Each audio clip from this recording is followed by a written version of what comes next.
Hello students. स्वागत है आपका हमारे चैनल अनुभव एजुटेक में। स्टूडेंट्स, जैसे कि आप जानते हैं कि इलेक्ट्रोस्टैटिक्स जो कि क्लास 12 की फर्स्ट यूनिट है उससे रिलेटेड टॉपिक्स को हम डिस्कस कर रहे हैं। और आज हम जो टॉपिक समझने वाले हैं वो है electric field due to a point charge. इससे पहले जो टॉपिक्स हैं उन पर मैं ऑलरेडी वीडियो बना चुका हूँ, तो अगर आप इंटरेस्टेड हैं तो हमारे चैनल को ज्वाइन करके वीडियो देख सकते हैं। ठीक है, तो आज हमने इससे पहले इलेक्ट्रिक फील्ड और इलेक्ट्रिक फील्ड इंटेंसिटी को भी समझ लिया था। लेकिन जब कोई एक पॉइंट चार्ज किसी फिक्स्ड पोजीशन पर प्रेजेंट हो तो उसकी वजह से एक फिक्स्ड डिस्टेंस पर यानी स्मॉल आर डिस्टेंस पर इलेक्ट्रिक फील्ड इंटेंसिटी की वैल्यू क्या होगी और वो वैल्यू किन फैक्टर्स पर डिपेंड करेगी, ये भी हम डेरिवेशंस के अकॉर्डिंग समझेंगे। तो हमने पॉइंट ओ पर एक क्यू चार्ज जो है लिया हुआ है और यहाँ से स्मॉल आर डिस्टेंस पर एक पॉइंट पी है जहाँ पे कि एक टेस्ट चार्ज क्यू नोट है। यानी कि स्मॉल आर डिस्टेंस पर जो पॉइंट पी है इस पॉइंट पर हमें इलेक्ट्रिक फील्ड इंटेंसिटी की वैल्यू को फाइंड करना है। साथ ही वो इलेक्ट्रिक फील्ड की वैल्यू स्मॉल आर की वैल्यू पर किस तरीके से डिपेंड करती है ये भी हम समझेंगे। ओके, तो देखिए हर एक पॉइंट चार्ज का अपना एक इलेक्ट्रिक फील्ड होता है और बेसिकली हम ये भी जानते हैं कि अगर दो सेम चार्जेस हों पॉजिटिव पॉजिटिव तो वे एक दूसरे को रेपल करते हैं। तो जो क्यू नॉट टेस्ट चार्ज है उसका तो खुद का इलेक्ट्रिक फील्ड नेग्लिजिबल होगा। तो इस तरीके से हमें जो प्लस क्यू जो सोर्स चार्ज है उसकी वजह से क्यू नॉट चार्ज पर लगने वाला जो फोर्स है उसको हम समझ लेते हैं। तो consider a point charge Q जो कि ओरिजिन पर प्लेस्ड है और हम जो है पॉइंट पी पर इलेक्ट्रिक फील्ड की वैल्यू को फाइंड करना चाह रहे हैं जो कि क्यू चार्ज से स्मॉलर डिस्टेंस पर है। तो उसके लिए हमने पॉइंट पी पर एक टेस्ट चार्ज को इमेजिन किया है। लेकिन कूलम्ब्स लॉ के अकॉर्डिंग ये फोर्स जो एफ है इसकी वैल्यू को हम फाइंड कर सकते हैं। कैसे? F is equal to 1/4πε0 Q1 Q2 divide by R square हम लिखते थे। तो यहाँ पे Q1 क्या है Q और Q2 क्या है Q नोट। ठीक है, तो ये दो पॉइंट चार्जेस है जिनके बिटवीन ये फोर्स लगेगी कूलम्ब्स लॉ के अकॉर्डिंग। लेकिन बेसिकली जो इलेक्ट्रिक फील्ड इंटेंसिटी की डेफिनेशन है उसके according E is equal to हो जाता है एफ अपॉन क्यू नोट। तो हम क्या करेंगे, जो एफ की वैल्यू है वो इस फॉर्मूले में पुट कर देंगे। तो ई की जो वैल्यू है वो हो जाएगी E is equal to 1/4πε0 Q upon are square. Okay, तो स्मॉल आर और क्यू के टर्म्स में साथ ही एप्सिलॉन नोट के टर्म्स में हमको इलेक्ट्रिक फील्ड इंटेंसिटी का फॉर्मूला फाइंड हो जाएगा। इसको हम वेक्टर फॉर्म में भी लिख सकते हैं। Vector is equal to 1/4πε0 Q upon are square into R cap. ठीक है, आर कैप क्या है? यूनिट वेक्टर है जिसकी डायरेक्शन क्या है? इलेक्ट्रिक फील्ड इंटेंसिटी की डायरेक्शन के अलोंग है। तो that means E is inversely proportional to r square. Okay, यानी कि जो टेस्ट चार्ज है या पॉइंट पी है वो जितनी ज़्यादा है वो पॉइंट से जितनी ज़्यादा लेंथ पे प्रेजेंट होगा तो ई की वैल्यू क्या होगी? उतनी ही डिक्रीज होती जाएगी। तो जो इलेक्ट्रिक फील्ड इंटेंसिटी है वो भी जो इनवर्स स्क्वायर लॉ है उसको फॉलो करता है। जिस तरीके से जो इलेक्ट्रोस्टैटिक फोर्स है उसके केस में भी क्या होता है? F inversely proportional to 1/r square. ठीक है, ग्रेविटेशनल फोर्स होता है तो वो भी इनवर्स स्क्वायर लॉ को फॉलो करता है। अब हम समझ लेते हैं कंटिन्यूअस चार्ज डिस्ट्रीब्यूशन। देखिए कंटिन्यूअस चार्ज डिस्ट्रीब्यूशन क्या होता है कि जब भी हम किसी ऑब्जेक्ट को या किसी बॉडी को एक रेगुलरली वे में चार्ज करते हैं, ठीक है, यानी कि उसके हर एक रीजन पर या हर एक पॉइंट पर जो चार्ज का अमाउंट है वो इलेक्ट्रॉन के चार्ज से कुछ ग्रेटर हो। ओके, क्योंकि यहाँ पे हम इलेक्ट्रॉन की जो क्वांटम नेचर है उसको इग्नोर कर रहे हैं।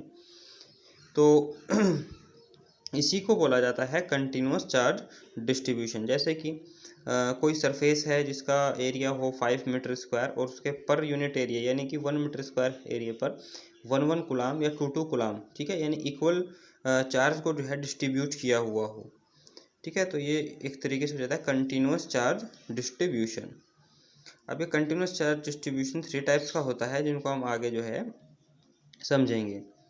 सबसे पहले आ जाता है लीनियर चार्ज डिस्ट्रीब्यूशन। देखिए लीनियर चार्ज डिस्ट्रीब्यूशन क्या है, जब वन डायमेंशनल कोई भी कर्व हो या वन डायमेंशनल कोई भी ऑब्जेक्ट हो और जिसकी लेंथ कितनी है स्मॉल एल हो, ओके, और उस पर जो है यूनिफॉर्मली चार्ज को डिस्ट्रीब्यूट किया हुआ हो, तो इसी को हम क्या बोलते हैं, लीनियर चार्ज डिस्ट्रीब्यूशन। जैसे कि फिगर में आप देख रहे होंगे, अब यहीं से एक टर्म आएगा लीनियर चार्ज डेंसिटी, तो ये आपको समझना है, आगे चैप्टर जब आएगा गॉस लॉ, तो गॉस लॉ में जो है हम लीनियर चार्ज डेंसिटी वगैरह इन सब फॉर्मूलों का यूज़ करेंगे। जितने भी चार्ज डिस्ट्रीब्यूशन से रिलेटेड 3 इसके पार्ट्स हैं, तो इनको हम यूज़ करेंगे वहाँ। फिलहाल आप इतना समझिए कि जो लीनियर चार्ज डेंसिटी है किसी भी पॉइंट पर, जो कि वन डायमेंशनल ऑब्जेक्ट है, उसके किसी भी पॉइंट पर, वो क्या है, charge per unit length of the line at that point. यानी कि चार्ज की वैल्यू, चार्ज का अमाउंट पर यूनिट लेंथ पर जो होता है उसी को हम क्या कहते हैं, linear charge density. Density means मतलब चार्ज की पर यूनिट लेंथ पे कितना अमाउंट है, ठीक है ना, सॉरी, ऑब्जेक्ट की पर यूनिट लेंथ पर चार्ज का कितना अमाउंट प्रेजेंट है, वही क्या है, लीनियर चार्ज डेंसिटी है। इसको हम लैम्डा से डिनोट करेंगे। जैसे कि स्मॉल एल लेंथ का हमने वन डायमेंशनल कर्व लिया हुआ है जिसकी लेंथ स्मॉल एल है, और इसका एक छोटा सा पार्ट लिया हुआ है कर्व का जिसकी लेंथ कितनी है, dl, ओके, और जो पूरा स्मॉल एल लेंथ का कर्व है, इस पर स्मॉल टोटल जो चार्ज डिस्ट्रीब्यूट है उसकी वैल्यू क्या है, स्मॉल क्यू है। लेकिन जो स्मॉल एल लेंथ के कर्व का छोटा सा अमाउंट dl है, वहाँ पर जो चार्ज का अमाउंट है वो dq है, ओके। तो यहाँ से स्मॉल r डिस्टेंस पर अगर कोई टेस्ट चार्ज प्रेजेंट हो तो कूलम्ब लॉ अप्लाई करके हम वहाँ फोर्स की वैल्यू भी फाइंड कर सकते हैं। अदरवाइज यहाँ सिर्फ हम सिंपली लीनियर चार्ज डेंसिटी तक ही फिक्स रखेंगे तो टॉपिक को, तो लैम्डा इक्वल टू कितना हो जाता है, क्यू अपॉन एल, और इसकी एसआई यूनिट क्या होगी, चार्ज की एसआई यूनिट हो जाती है कुलाम, और लेंथ के लिए मीटर, तो कुलाम अपॉन मीटर इसकी एसआई यूनिट भी हो जाएगी, ओके। तो लैम्डा एक लीनियर चार्ज डेंसिटी क्या है, एक तरीके का रेशियो है, यानी क्यू और एल का रेशियो। तो अगर dl जो कि स्मॉल लेंथ है उस पर प्रेजेंट चार्ज का अमाउंट dq हो, तब भी ये रेशियो क्या होने वाला है, लैम्डा ही होगा, यानी dq अपॉन dl क्या होगा, लैम्डा ही होगा, लीनियर चार्ज डेंसिटी। तो dq इक्वल टू कितना हो जाएगा, लैम्डा dl भी हम बोल सकते हैं। तो ये हो जाती है लीनियर चार्ज डेंसिटी जो कि वन डायमेंशनल ऑब्जेक्ट पर होती है, ठीक है। वन डायमेंशनल ऑब्जेक्ट के लिए हम लीनियर चार्ज डेंसिटी को डिफाइन करते हैं। नेक्स्ट है surface charge distribution. Surface charge distribution किसके लिए होगा, two dimensional objects, two dimensional surface के लिए, ठीक है। यानी यहाँ पे भी इसी तरीके से है कि चार्ज को जो है यूनिफॉर्मली डिस्ट्रीब्यूट किया गया हो एक टू डायमेंशनल सरफेस पर, जिसका एरिया कितना हो, ए हो। बहुत सिंपल चीज़ है, कोई कन्फ्यूजन में आने वाली इसमें ऐसी कोई बात नहीं है। तो सरफेस चार्ज डेंसिटी क्या है, सरफेस चार्ज डेंसिटी है कि सरफेस के किसी भी पॉइंट पर या पर यूनिट एरिया पर जो इक्वली चार्ज या क्यू चार्ज को डिस्ट्रीब्यूट किया हुआ हो, ओके। तो उसी को क्या बोलते हैं हम, surface charge density. Surface charge density at any point on this surface is the charge, charge का वो अमाउंट सरफेस के किसी पॉइंट पर, ठीक है, पर unit area at that point.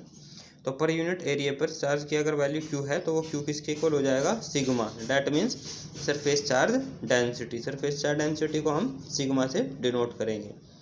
देखिए अगर हम ए के प्लेस पे क्या लिख दें, 1 मीटर स्क्वायर लिख दें, तो सिग्मा इज इक्वल टू किसके हो जाएगा, चार्ज के इक्वल हो जाएगा, जो कि per unit area, that means 1 metre square area पर प्रेजेंट है, ओके। तो इस तरीके से इसको डिफाइन भी किया हुआ है। इसकी ऐसा यूनिट क्या हो जाएगी, तो फॉर्मूले के अकॉर्डिंग इसकी ऐसा यूनिट हो जाएगी कूलम अपॉन मीटर स्क्वायर। जैसे कि आप देख रहे होंगे, एक हमने सिर्फ टू डायमेंशनल सरफेस लिया हुआ है, ओके, और इसको जो है पॉजिटिवली चार्ज किया हुआ है, साथ ही इसकी जो सरफेस चार्ज डेंसिटी है उसको सिग्मा से दिखाया हुआ है, ओके। और इसका एक छोटा सा हमने पार्ट लिया हुआ है, ठीक है। कंप्लीट सरफेस का जो एरिया है कैपिटल ए है, बट इसका एक छोटा सा पार्ट लिया हुआ है, छोटा सा कंपोनेंट लिया हुआ है जिसका एरिया डी ए है, और डी ए जो एरिया कंपोनेंट है इस पर प्रेजेंट जो चार्ज का अमाउंट है इसको डी क्यू है, ओके। यहाँ पर भी हम डी ए एरिया कंपोनेंट से स्मॉलर डिस्टेंस पर प्रेजेंट किसी भी टेस्ट चार्ज पर कूलम्ब्स लॉ को अप्लाई करके जो फोर्स है वो फाइंड कर सकते हैं, या इलेक्ट्रिक फील्ड इंटेंसिटी को भी फाइंड कर सकते हैं। तो सिग्मा इज इक्वल टू कितना हो जाएगा यहाँ पर भी, D Q upon D A, और डी क्यू की वैल्यू हम कैसे फाइंड कर सकते हैं, d q is equal to sigma d a, okay. Both sides का इंटीग्रेशन करके भी हम जो कंप्लीट सरफेस पर टोटल अमाउंट ऑफ चार्ज है उसको भी फाइंड कर सकते हैं, बट इतना सफिशिएंट रहेगा, ओके। नेक्स्ट है वॉल्यूम चार्ज डिस्ट्रीब्यूशन।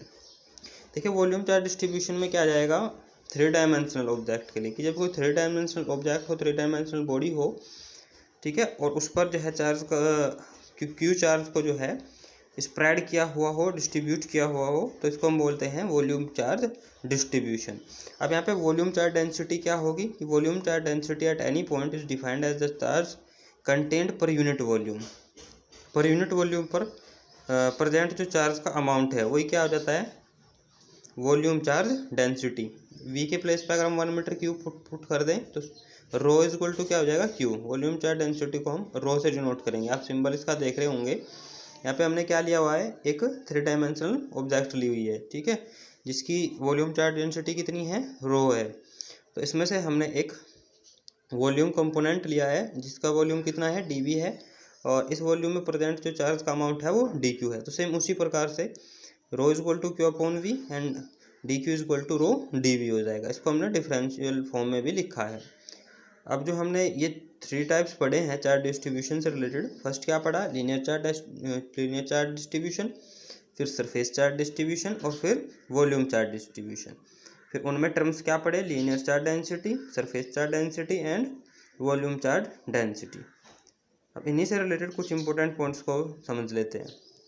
फर्स्ट है कि अगर कोई क्यू चार्ज डिस्ट्रीब्यूट किया गया हो एक वॉल्यूम, ठीक है, एक ऐसे स्फीयर पर जिसका वॉल्यूम कितना हो, कैपिटल वी हो और रेडियस स्मॉल आर हो, उस कंडीशन में वॉल्यूम चार्ज डेंसिटी क्या होगी, तो rho is equal to q upon v. और हमको मालूम है कि वॉल्यूम ऑफ स्फीयर होता है 4/3 पाई आर क्यूब, अगर उसकी रेडियस कितनी है, कैपिटल आर है उस केस में, और ऐसा यूनिट क्या होती है, coulomb upon metre cube. Next है सरफेस चार्ज डेंसिटी के केस में।